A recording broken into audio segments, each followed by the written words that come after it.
Bonjour à tous. Une fois de plus, nous sommes réunis pour échanger sur une thématique en lien avec l'éducation. Avec nous aujourd'hui pour discuter, Ronnie Seize et Catherine Montabor, tous les deux expérimentés dans l'enseignement de la Bible. Et nous croyons à travers notre échange et en fonction du temps qui nous est attribué, nous pourrons nous investir dans une discussion fructueuse pour nous enrichir dans notre vie spirituelle. Mais juste avant, j'aimerais vous inviter à incliner la tête et ensemble nous allons prier avec Ronnie. Oui Seigneur, c'est un heureux privilège que nous avons de pouvoir ouvrir ensemble ta parole, l'étudier et surtout nous concentrer sur le thème de cette semaine, celle que plusieurs ont étudiée. Donne-nous d'apporter un éclairage pour que chacun soit à même de faire la part des choses et de faire les bons choix dans la vie. Conduis ce temps d'étude, ce temps d'échange par l'Esprit Saint. Nous t'avons prié au nom de Jésus. Amen. Amen. Aujourd'hui, nous examinerons la question du travail et de son rôle dans l'éducation chrétienne. En d'autres termes, nous allons répondre à la question « Quelle devrait être la place du travail dans la vie du chrétien ?» La Bible affirme que le travail a une origine divine.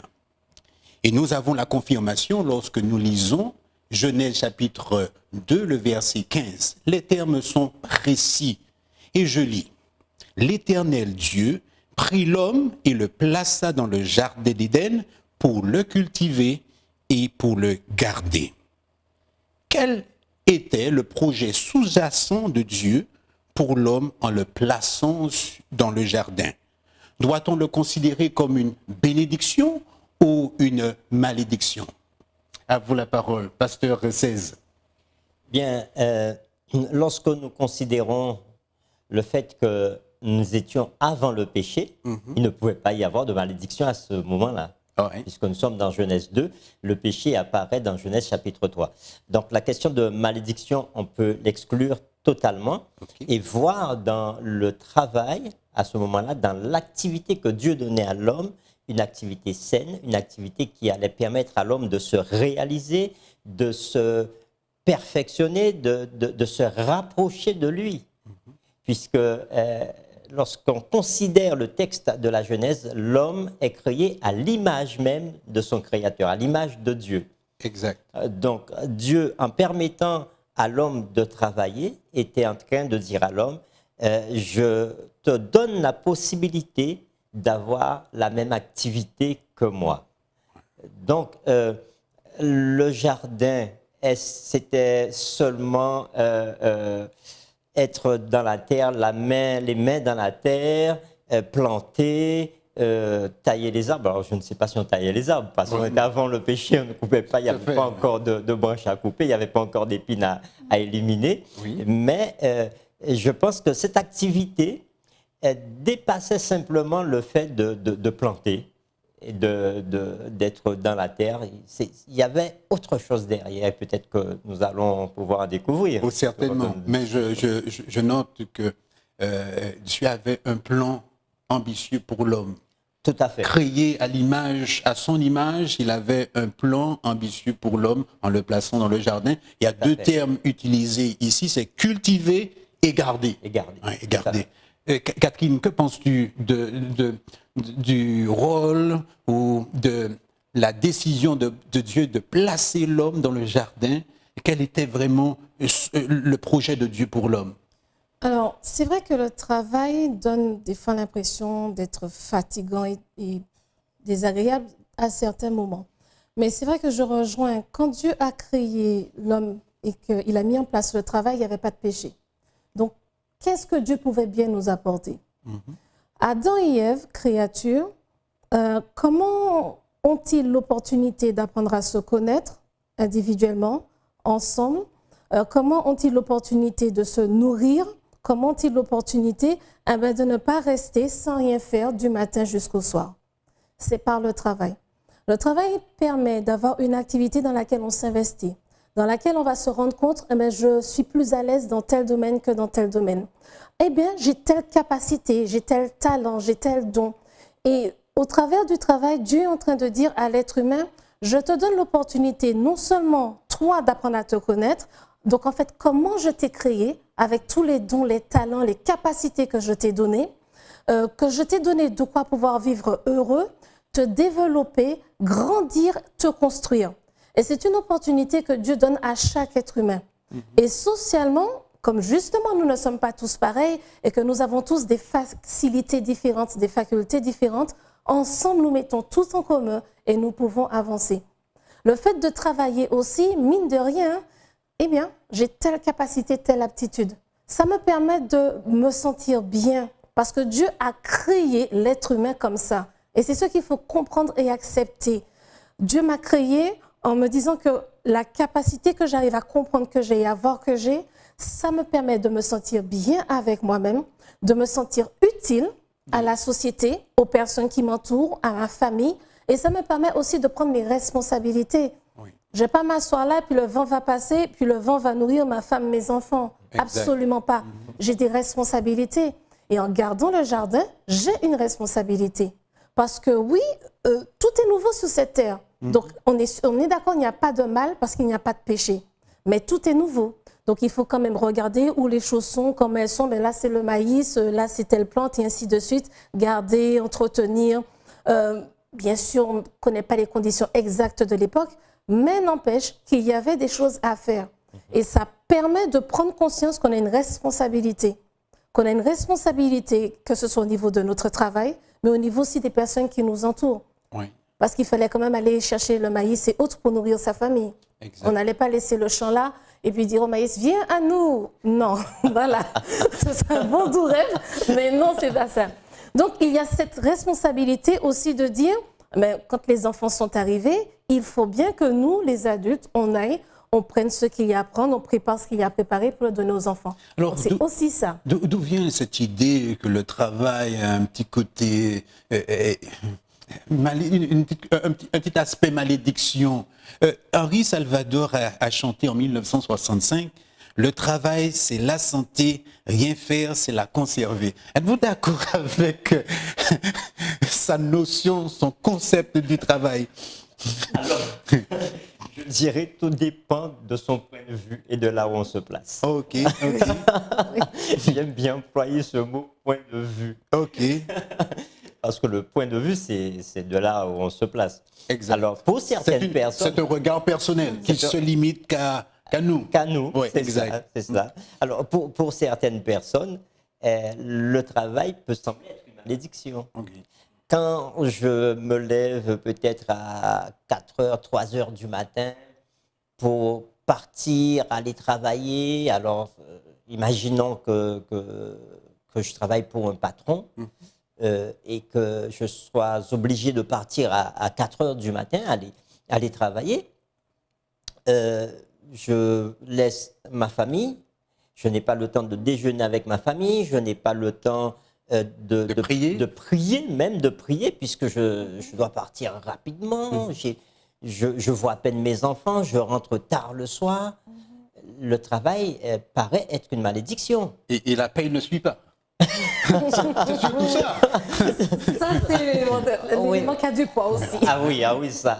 Cet élément-là a beaucoup de poids. Oui. Puisque si on a l'impression de, comme nous disons dans notre expression, entière chaillée de l'eau en panier, donc voilà, le travail devient une forme de malédiction et on subit le travail. Oui. On n'est plus dans le même environnement qu'au moment de la création, où Dieu dit à l'homme, voilà, tu vas cultiver, tu vas garder le jardin. Et je veux rappeler que, et Catherine le disait tout à l'heure, lorsque Dieu donne à l'homme cette responsabilité, il y a un aspect qu'on voit dans le fait de garder le jardin. Oui. Rappelons-nous que l'homme doit donner des noms aux animaux. Exact. Oui. Donc, il n'y a pas simplement mettre la main dans la terre, mais il y a une certaine responsabilité parce qu'en donnant des noms, c'est pareil, votre enfant vient de naître, vous lui donnez un nom. Donc, vous devenez responsable de cet enfant. Exact. Donc, lorsque on est dans ce cadre de la création et qu'on sort de ce cadre de la création pour arriver dans le cadre du péché, donc l'homme avant le péché, le travail avant le péché, le travail après le péché, on a deux aspects différents. Et le travail peut devenir une malédiction. Et d'ailleurs, le texte dit, c'est à la sueur de ton front Oui, que tu te nourriras. exact. Oui. Donc après le péché, le travail prend un autre aspect. Un autre aspect. Un autre aspect. Et j'aime bien l'idée de garder. Dans le travail, il y a l'idée de garder contre. Alors, quand j'ai fait des recherches, il y a cette idée de responsabilité de garder contre tout intrus. C'est-à-dire que nous avons la responsabilité non seulement de travailler, mais de mettre de côté tout ce qui est néfaste. Et dans cette idée, on voit que Adam et Ève avaient la responsabilité de mettre de côté celui qui a plus tard, qui était à l'origine de la tentation. Donc, ils avaient la possibilité de riposter. Donc, nous, ici, dans la société, nous avons le plaisir de travailler, de prendre à cœur notre travail, mais également d'écarter les influences néfastes qui pourraient alourdir ou gangréner l'atmosphère d'un travail sain et prometteur. Ouais. Oui, en fait, il faut bien comprendre que tout travail vient avec une responsabilité. La responsabilité, c'est aussi de protéger les personnes dont nous sommes responsables. Exact. Je suis censée protéger mon enfant. Je suis censée protéger ma famille. Donc, je travaille, je suis aussi censée protéger les personnes dont j'ai la responsabilité. Donc, à chaque responsabilité, oui, ça inclut ça.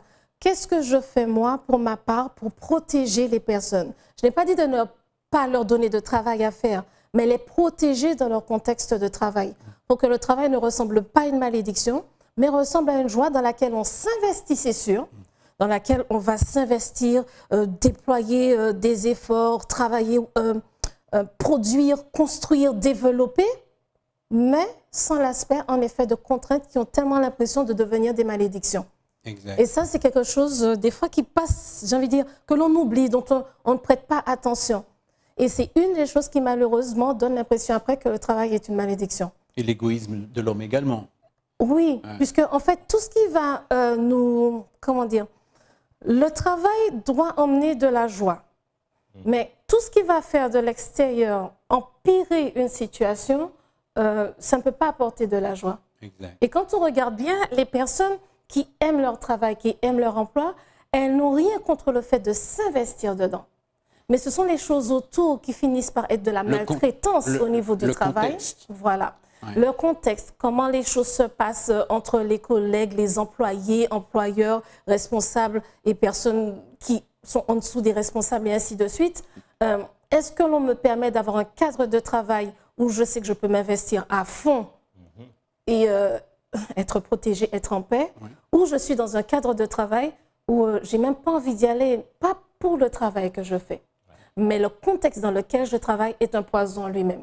Et là, ça devient une catastrophe. Alors que j'aime ce que je fais, mais le contexte n'y est pas. Et là, je pense que nous devrions tous y prêter attention parce que quelle que soit la place que nous avons, c'est vrai qu'en tant que responsable, ça s'appelle responsable. Donc, si tu es responsable, tu n'as pas simplement la responsabilité pour dire fais, ne fais pas, ben, on va aller dans ce sens, on ne va pas aller dans ce sens, mais tu es responsable parce que si tu protèges. Exact. Tu es dans ta famille, tu protèges ta famille. Tu es dans ton travail, tu protèges les personnes dont tu es responsable. Et c'est là où le travail aussi quelque chose de très important et d'intéressant. C'est que si je ne sais pas protéger au travail, il y a de fortes chances que je ne protège pas non plus ma famille.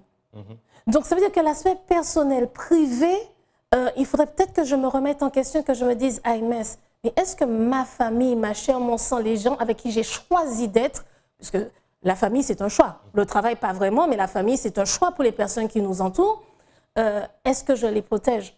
Et ce manque de protection que je ne donne pas à ma famille, donc dont ma famille souffre, le manque de protection, peut-être aussi au travail, les personnes avec lesquelles je travaille manquent aussi de cette protection. Et là, on voit bien que le travail ne peut pas se dissocier de l'être humain. Nous sommes le même être humain qui agissons de la même manière à la maison et au travail, sauf que souvent on ne se rend pas compte de cela.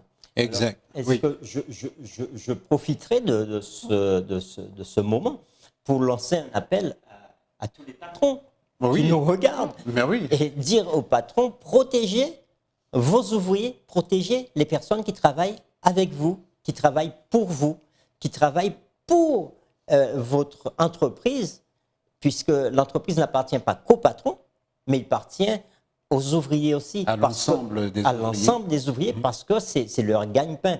Donc si le patron protège ses ouvriers, les ouvriers en retour, et c'est Paul qui lance cet appel, il dit qu'au patron de considérer les ouvriers comme des personnes de valeur, Exact. et aux ouvriers de bien servir. Donc lorsqu'il y a un bon rapport entre les deux, il y a un bon état d'esprit au travail, et l'entreprise peut avancer. Oui, l'entreprise peut se développer et faire du chiffre. Et faire du chiffre. Alors, Et comme ça, tout le monde est content. Hein? tout à fait, tout à fait. Donc, tu es dorénavant le porte-parole des ouvriers. Et des patrons aussi. Ok, nous poursuivons notre discussion. Quelle devrait être notre attitude donc face au travail en tenant compte de l'enseignement biblique? Souvent, lorsqu'on considère la Bible, certains passages que je vais lire, Ecclésiaste chapitre 9, verset 10, on voit que le travail est associé au travail des œuvres accomplies par les mains et par la main. Alors je vais lire deux passages pour illustrer l'idée que je transmets. Ecclésiaste chapitre 9, verset 10 qui dit « Tout ce que ta main trouve à faire avec ta force, fais-le, car il n'y a ni œuvre, ni pensée, ni science, ni sagesse dans le séjour des morts où tu vas. » Proverbe chapitre 21, verset 25 dit ceci « Les désirs du paresseux le tuent, parce que ses mains refusent de travailler. » Alors, quelle attitude devrions-nous avoir, ou le chrétien devrait avoir face au travail? Alors, j'aime bien l'expression de main.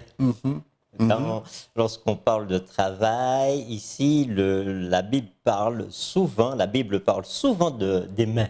Oui. Donc, il y a un rapport étroit entre l'activité et les mains. Ok. Et peut-être que Catherine pourra dire plus que moi là-dessus, mais je sais que certains psychologues, certains thérapeutes disent que les mains ont un rapport avec l'intelligence.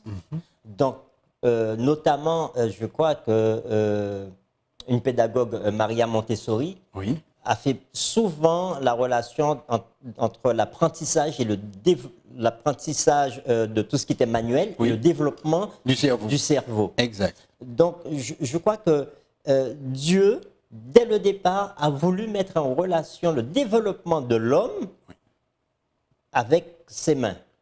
Donc, a donné à l'homme ses mains en lui disant « Emploie tes mains pour que tu te réalises et pour que, entre guillemets, tu me ressembles. » Exact. Parce que j'aime bien ce moment où Dieu, lorsqu'il fait l'homme, il prend de la terre. Alors, je n'ai pas encore vu Dieu, je ne sais pas s'il a des mains. Mais le texte biblique me permet de comprendre qu'il a quand même des mains. Exact, oui. Et qu'il prend la terre, et qu'il va façonner l'homme. Et à partir de cela, il va souffler dans ses narines un souffle de vie, l'homme deviendra un être vivant. Donc, Dieu dit à l'homme après, toi, prends tes mains, emploie tes mains, fabrique avec tes mains, et tu vas me ressembler. Je ne sais pas ce que tu en penses, Catherine, par rapport à cela. Tout à fait, parce que il ne faut pas dissocier l'esprit et les mains. Et c'est là où le verset est très intéressant quand il dit de faire tout ce que ta main trouve à faire avec ta force, fais-le, car il n'y a ni œuvre, ni pensée, ni science, ni sagesse, la sagesse encore dans la tête, dans le séjour des morts où tu vas. Nous avons dans le cerveau, en effet, des parties qui sont étroitement liées à tout ce que l'on fait avec les mains. Et quand on parle de motricité fine, c'est-à-dire bien faire attention de ce que je prends, les personnes qui savent manipuler les toutes petites pièces, les personnes en laboratoire, toutes ces personnes-là, elles ont une très bonne motricité fine. Mais ce sont des choses dont nous avons besoin tous les jours. Quand un enfant grandit, on se rend compte qu'au début, c'est pas trop bien, mais après, il sait comment prendre avec ses mains. Et au fur et à mesure, quand il grandit, comment manipuler les choses, les doigts, bien les manipuler et ainsi de suite. Et quand quelqu'un grandit et a certaines difficultés de pouvoir manier et manipuler convenablement ses mains et ses doigts, on se rend compte qu'en effet, il y a aussi souvent une certaine conception et vision des choses différentes.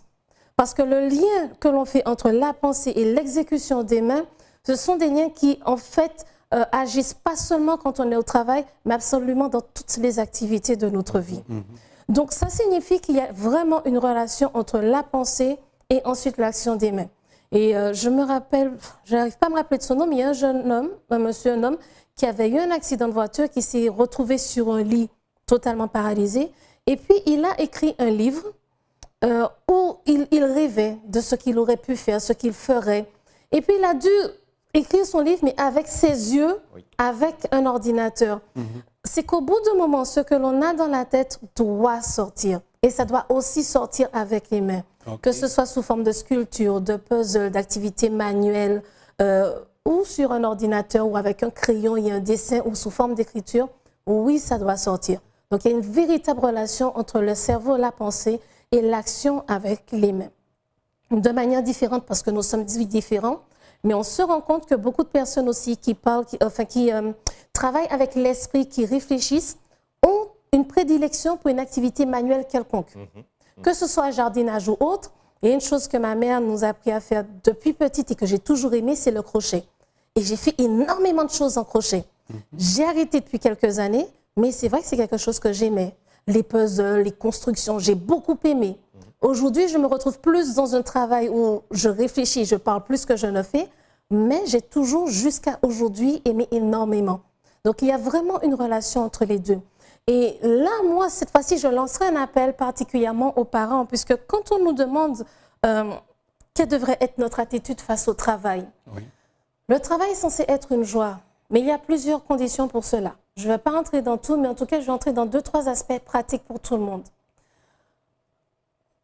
Incitez vos jeunes, vos enfants, des jeunes, des petits, à s'investir dans quelque chose. Des activités physiques, des activités manuelles, des activités intellectuelles qui obligatoirement vont finir par aussi apporter une activité manuelle. Pourquoi? Plus on s'investit, plus on sait quelles sont nos capacités, quelles sont nos aptitudes, ce que j'aime faire, ce dans quoi je suis à l'aise et ce qui ne me correspond pas du tout. Plus l'enfant va grandir, plus il va s'investir aussi au niveau des matières de l'école. Et plus tôt, il pourra dire « Ah non, ça, c'est pas mon domaine, ça, c'est mon domaine ». Parce que malheureusement, quand l'enfant, le jeune, arrive au bout de son parcours scolaire et qu'il doit chercher un métier, au fait, je fais quoi? Et là, il a du mal. Et il est perdu parce qu'il ne sait pas dans quoi il est vraiment à l'aise. Il a été à peu près moyen, à peu près partout. D'accord, sur le bulletin, c'est bien joli. Mais après, lui, pour les 60, 70, 80 années qui restent, que va-t-il faire? Incitez-le. Ça passe par la vaisselle, nettoyer la maison, faire du foot, faire du hand, peu importe, des activités, des puzzles, origami, du crochet, de faire tricoter et autres. Peu importe qu'ils s'investissent. Il y a du jardinage, mais certaines personnes vivent en immeuble, donc ce n'est pas possible. Il y a des puzzles maintenant même en 3 dimensions. Donc, des constructions de maquettes. Incitez vos enfants à faire et à lire. C'est le seul moyen qu'ils auront d'arriver à se dire « ce domaine-là, c'est pour moi, ce domaine-là, c'est pas pour moi ». Parce qu'ils vont... Ce que je comprends à travers ton propos, c'est d'inciter d'exposer leurs enfants à une multiplicité d'activités. C'est le terme exact. De les exposer vraiment à une multiplicité d'activités afin qu'ils puissent savoir faire leur choix.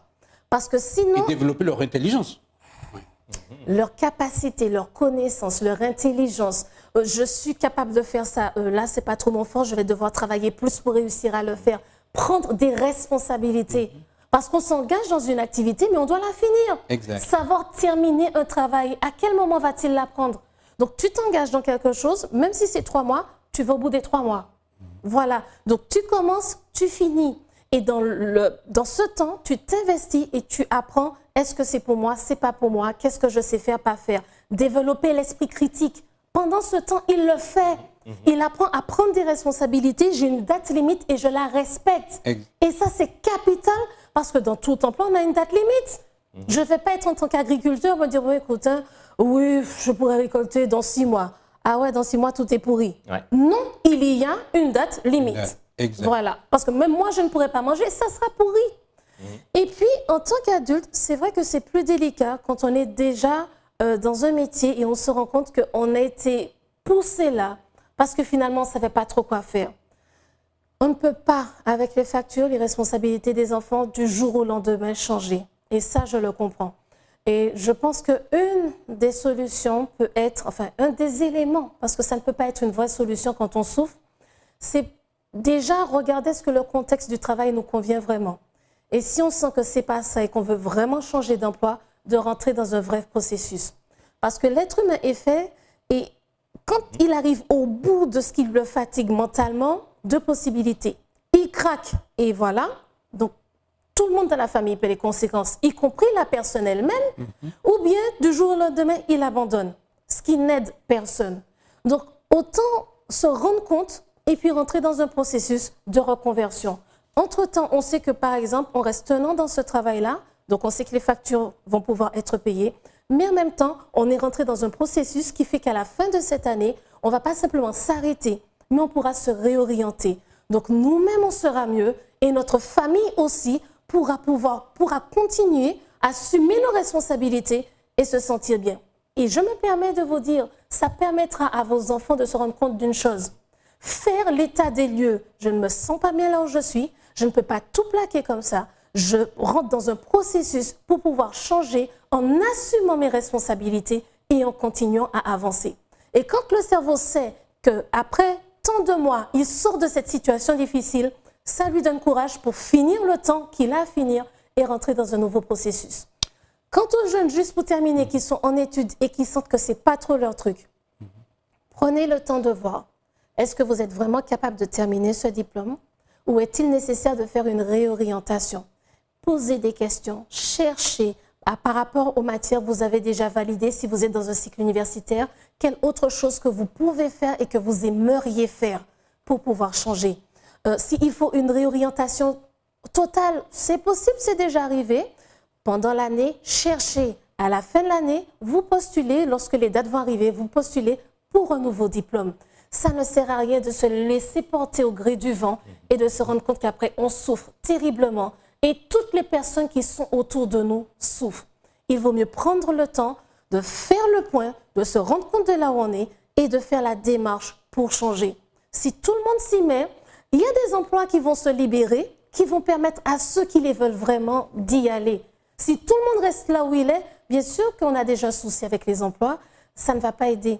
Mais si on se met en marche et que chacun finit par trouver la place qui lui convient, ça sera oui déjà beaucoup plus simple pour tout le monde finalement. Donc en agissant, j'ai envie de dire d'une manière un peu individuelle et familiale, on finit par agir pour le bien de tous, si on s'y met tous.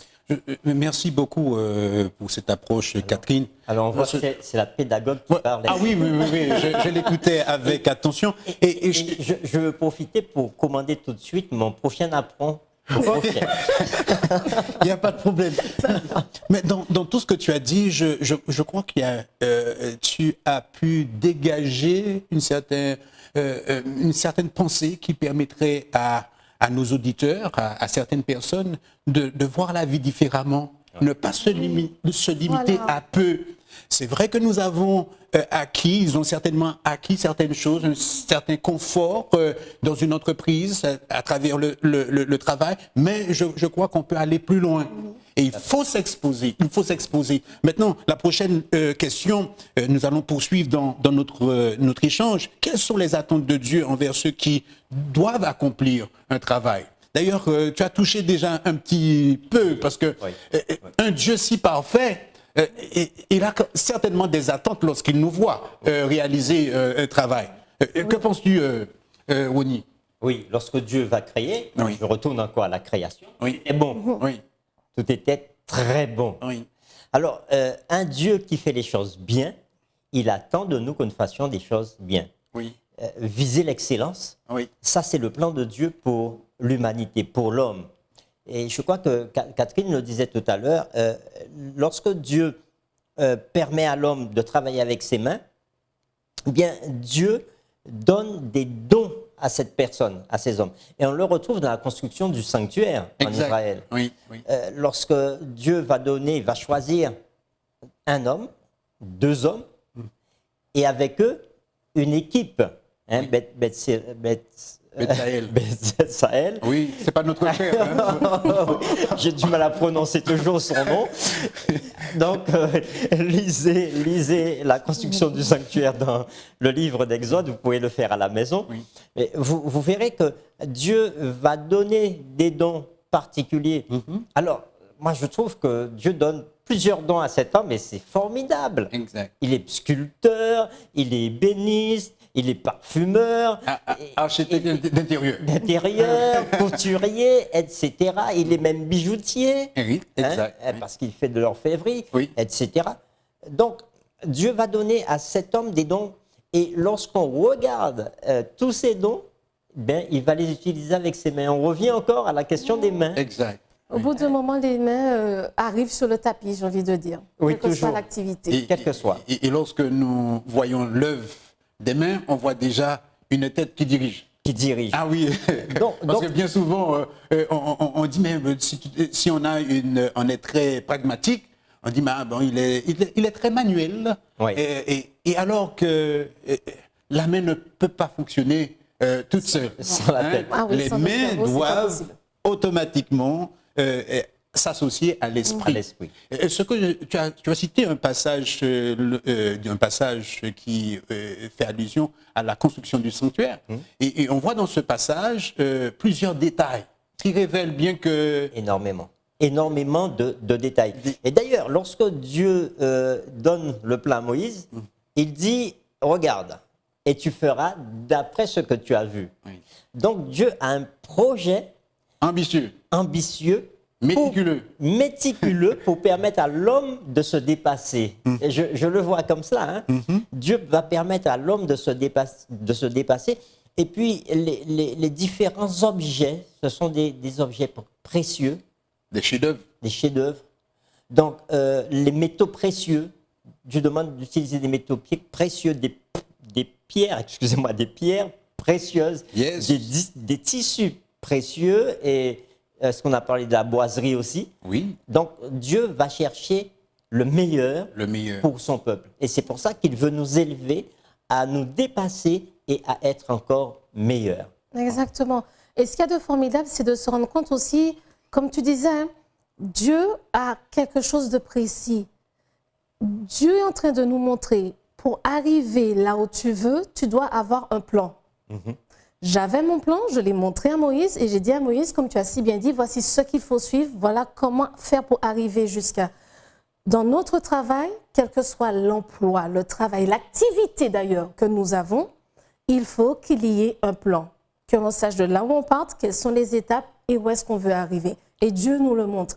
Et quand tu parles des talents qui sont donnés, ça me fait penser à une parabole que j'aime beaucoup, la parabole des talents. Dieu a donné à tout être humain, avant qu'il n'ait connaissance, parce qu'un bébé n'a pas encore connaissance de Dieu et ne fait pas de choix comme un adulte le ferait, des capacités, des talents. Il les a donnés parce qu'il sait que nous en avons besoin pour notre construction personnelle, pour pouvoir grandir, prendre des responsabilités, s'investir et autres. Donc, nous en avons tous. Si nous acceptons de les travailler, nous pourrons les faire fructifier comme les serviteurs ont fait fructifier. Si nous ne voulons pas, c'est à nous. Mais en effet, Dieu attend quoi de nous? Que nous puissions nous investir, utiliser ces capacités et les faire fructifier. Certains auront 2, d'autres 5, 10, mais nous avons tous l'opportunité de les faire fructifier et de pouvoir continuer à avancer, d'en développer encore plus et d'en avoir encore plus. Et pour te rejoindre encore, toujours avec le but de l'excellence. De l'excellence. All right. Alors, je voudrais aussi souligner qu'ils ont travaillé en équipe. Dieu n'a pas donné seulement à 2 personnes, mais Dieu donne à une équipe. Dieu dit, vous allez travailler en équipe. Et pour arriver à l'excellence, je suis persuadé qu'il faut passer en équipe. On ne peut pas arriver à On l'excellence n'a pas seul. d'autre choix parce qu'en réalité, l'être humain a été créé comme un être humain social. Adam n'a pas passé des années, des décennies sans Ève. Ève a été créée le même jour, pas à la même seconde, mais le même jour. quand Dieu dit il n'est pas bon que l'homme soit seul, il ne dit pas il faut que tout le monde soit marié, puisqu'un bébé de 2 mois fera quoi de mariage? 2 bébés de 2 mois mariés, ça ne va pas. Mais le bébé a besoin de personnes autour de lui pour s'occuper de lui. Donc tu as tout à fait raison. L'être humain a été créé social. Maintenant, avec le péché et tout ce qui est arrivé, il y a des personnes plus ou moins solitaires que d'autres. Pas de la solitude qui pèse, hein, mais des personnes qui aiment bien faire certaines choses seules. J'ai bien dit certaines choses.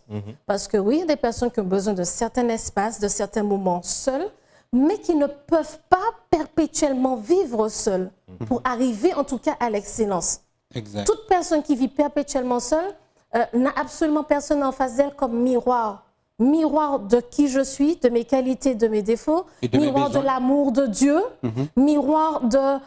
mais à travers cette personne, Dieu me montre qu'il m'aime parce que cette personne est en relation avec moi, elle me fait du bien.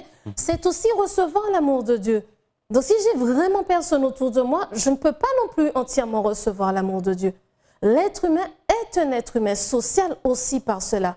Et le travail, le premier objectif du travail, j'avais un professeur qui nous disait, excusez-moi, vous êtes venu avoir votre diplôme ou avoir des amis? Donc au travail.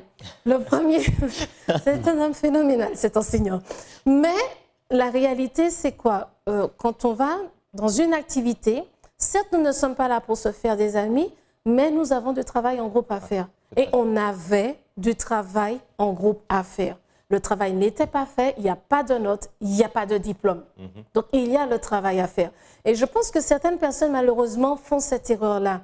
Une bonne ambiance au travail ne veut pas dire que tout le monde est ami. Ça veut dire que nous avons des relations cordiales, des relations de respect, des relations d'échange. Chacun donne son avis et d'accord, pas d'accord. Mais en tout cas, nous avons des relations qui nous permettent d'échanger et d'avoir ce qu'on disait tout à l'heure, une ambiance agréable au travail. Parce qu'on se respecte mutuellement. Nous sommes cordiaux les uns envers les autres. Oui. On n'est pas obligé d'être amis. C'est-à-dire d'aller à droite, à gauche, tous ensemble. C'est possible, hein, mais ce n'est pas une obligation, voilà ce que je veux dire. C'est tout à fait possible, il n'y a pas de problème. Donc, la base n'est pas l'amitié. La base, c'est le respect de chacun, du travail de chacun, des capacités, des compétences objectifs. de chacun Et des et de l'objectif, en effet, que nous avons. Donc, des capacités dans l'objectif que nous avons, respect dans les relations, la manière dont on se parle, on agit les uns avec les autres, toujours dans l'objectif que nous avons en commun pour le travail que nous avons à accomplir.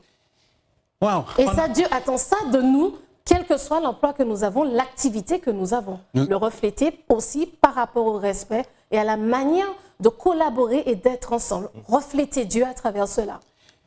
Nous avons écoulé le temps qui nous était épargné, mais je me permets de poser une dernière question qui est en lien avec notre foi. Lorsque nous parlons de travail, nous ne pouvons pas dissocier nos croyances. Alors, comment peut-on, est-ce que notre travail peut être un indicateur sur nos valeurs, nos croyances? Est-ce que nous pouvons, à travers notre travail, révéler à ceux qui nous entourent ce qui est une priorité pour nous? Oui, moi je le crois. Je le crois sincèrement parce que déjà Paul dit faites tout pour la gloire de Dieu. Oui. Ça c'est une chose. À travers le travail, on peut voir le fruit de l'esprit. Déjà dans l'emploi où je suis, là où je vais vivre d'une certaine façon. Donc les personnes qui sont autour de moi, depuis mon patron et mes collègues, ils verront tout de suite que je suis différent des autres et que certainement l'Esprit de Dieu habite en moi parce que j'aurai la patience, l'amabilité, la douceur. Alors, la douceur, c'est quelque chose qu'on oublie assez souvent dans le monde du travail. Exact. Parfois, Ou le tact. Oh. qui peut être associé au tact. Hein? Oui. Et parfois, dans le monde du travail, surtout dans certains milieux, donc ce sont les insultes, c'est dur. Les brimades, etc. Alors que la parole de Dieu invite le patron comme l'ouvrier. Alors, tu disais tout à l'heure que j'étais le défenseur de l'ouvrier, mais je suis le défenseur du patron aussi. Ok. La parole de Dieu invite le patron comme l'ouvrier à être bon, à être aimable. Ce sont les fruits de l'esprit, ça découle de ce que l'esprit a mis en moi. Ce sont des dons. Alors, il y a cet aspect-là. Et puis, il y a un autre aspect. À partir du travail que je ferai, quelqu'un passera et dira, tiens, cette personne m'inspire par son travail. Admettons, je suis peintre. Quand je vais peindre, alors je parle de peintre en bâtiment, hein. Oui. Je ne parle pas de peintre L'artiste. à l'artiste, mais les deux sont artistes. Oui, tout à fait. Mais bon, nous avons compris. Mais le peintre en bâtiment, on verra sur son coup de pinceau que cette personne, ou sur son coup de rouleau, que cette personne a quelque chose de plus qu'un autre peintre. Le charpentier, lorsqu'il finira une maison ou encore une œuvre d'art, quel que soit ce qu'il fera, bien, on verra et on sentira qu'il y a une force dans ce que cette personne a fait. Donc, je suis persuadé que lorsque je travaille, on doit pouvoir dire que cette personne est différente Donc, notre travail est une révélation de ce que nous avons au plus fond de nous, nos croyances, notre éducation, nos valeurs et nos priorités. Tout à fait. Et rapidement pour terminer, je rejoins parfaitement ce que Pasteur Cesse dit. Au travail, je dois pouvoir m'exprimer, faire réagir en reflétant Jésus. Si mon objectif, c'est l'engagement que je veux, c'est d'être restauré à l'image de Dieu. Maintenant, des fois, la confusion que l'on fait, et c'est là où le terme douceur, j'ai bien aimé, c'est qu'on a l'impression que parce que je suis chrétien, je dois tout accepter les brimades. Mes amis, ça ne s'appelle pas la douceur. Reprenez la définition de la Bible, ce n'est pas celle-là. Il faut savoir dire oui et non calmement, sans insulte, sans injure, avec douceur. Je ne suis pas d'accord, je ne partage pas ton point de vue, je ne veux pas poser cet acte ou faire cela, cela va contre mes convictions. Bon, quel que soit le métier, quand j'étais plus jeune, j'avais l'impression que pour travailler pour Dieu, il faut être dans le médical ou dans l'enseignement. C'est une vérité, mais comment dire, ce n'est pas la vérité. Exact. Quelles que soient mes aptitudes, ce que j'aime faire, mes compétences, comment est-ce que j'agis? Est-ce que je collabore avec respect ou pas? Est-ce que j'agis avec douceur? Est-ce que je sais dire non, je refuse? La limite, elle est là, parce que aussi, mettre des limites dans le travail, c'est très important. Mettre des limites sans insulte, sans injure. Non, voici là où est la limite, je ne vais pas plus loin et tu ne vas pas plus loin, toi non plus. Et nous devons apprendre à le faire. Et c'est ce qui va vraiment nous apporter de la joie au travail et c'est ce que Dieu veut pour nous. Ce n'est pas tout ce qu'on nous dit, on fait. On met les bornes et les limites, mais notre manière d'agir et de faire doit être différente. Et c'est ça, la douceur que l'on a, c'est de savoir dire non avec fermeté ou prendre position avec fermeté, mais toujours avec sagesse et douceur. Oui, pour ce qui est juste. Pour ce qui est juste, avec sagesse et douceur, sans insulte et sans injure. Ouais. Tout simplement. Eh bien, chers amis, nous avons bien... Pardon, excuse-moi, juste une chose. Quand je dis tout simplement, je sais que ce n'est pas facile. Je ne suis pas en train de dire que c'est très facile. Mais en faisant l'apprentissage petit à petit, nous allons nous aider dans notre travail, nous sentir mieux et permettre aussi à notre famille, notre entourage de se sentir mieux.